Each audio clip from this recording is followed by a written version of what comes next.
And just tell me when you want to bump her up. Okay, we're going to bump her up a little bit.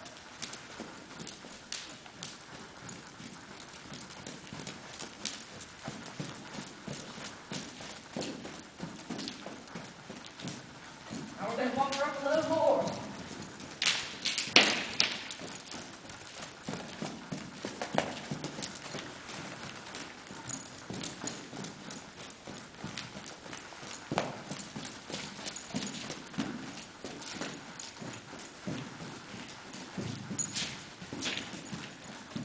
I'm going to bring her down.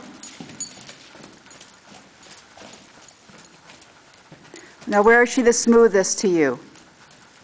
Right here. Okay. Her slow gait? Yeah. When you bring her down from a fast gait? She's smooth at this gait pretty much most of the time. Okay.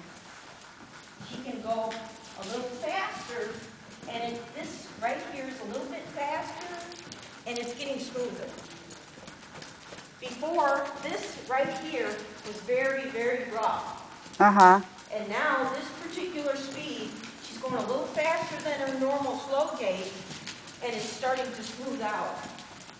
The slow gait was always smooth. Okay. But this one seems like it's getting smoother. All right. And this is even smoother yet if you kick her up into going faster and you bring her down.